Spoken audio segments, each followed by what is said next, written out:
So our first example, we've got a population of a small farming community declining at a rate of 7% per year. The population is currently 8,500, and we're wondering when it will be below 6,000. So the first thing we need is an equation. So this is our formula that we learned at the beginning of the unit. Y equals AB to the t power, t representing time. So I'm going to substitute in my initial amount for A. We're currently at 8,500 people. B is my rate of decline. If 7% of the people are leaving, then 93% are staying, and that's what we want for our B, is the percent that are staying as a decimal. And then our equation is Y equals 8,500 times 0.93 to the t power. So when the population will be below 6,000, Y is our final amount. So that's where we substitute our 6,000.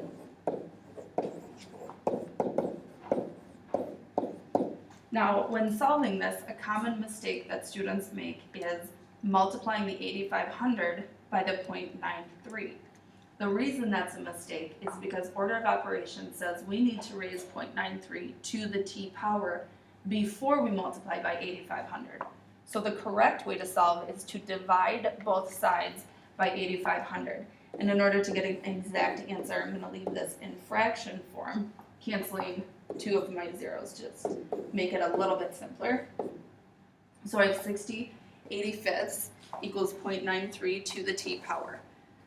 So now to solve this, we will take the log of both sides.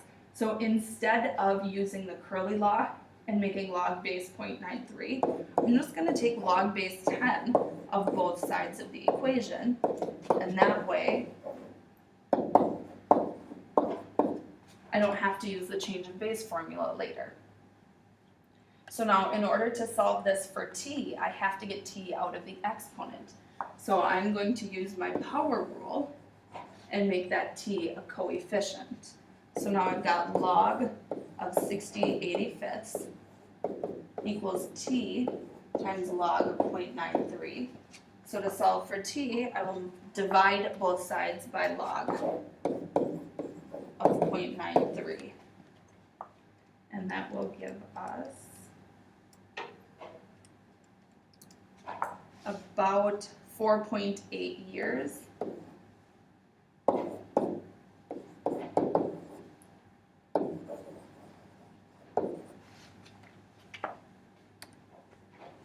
Example 2, we've got a painting that is increasing in value, and we want to know how long it will increase to a value of 10,000. So again, we set up our equation using our exponential formula. A is our initial amount. B is our growth rate in this case. So it's keeping 100% of its value and adding on an additional 7.5%. So converting that to a decimal. And then we want to know when the value will be 10,000. So again, Y is our final amount.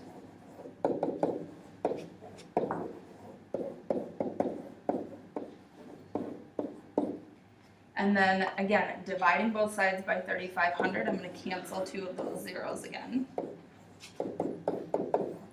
So this process will be very similar to that last problem. And then taking the log of both sides.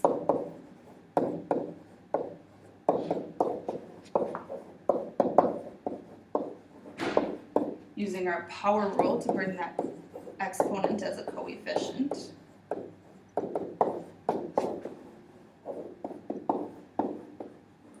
And then finally dividing both sides by the log of 1.075.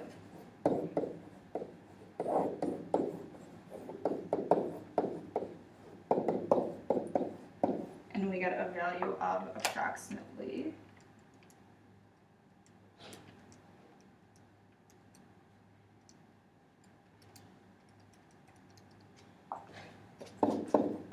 14.5 years.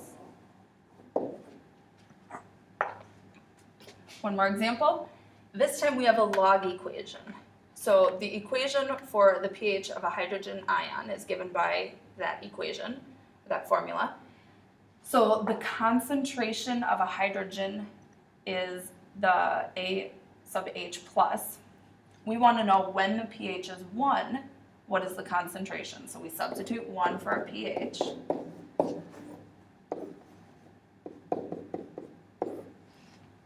And in order to solve this, I would undo the negative that's being multiplied by the log before I convert this to exponential form.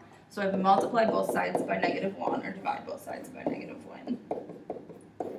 And then do 10 to the -1 power, oops, not the log. And that will equal A sub H plus. So then we have 10 to the -1 power is 1/10. So that is the concentration of our hydrogen.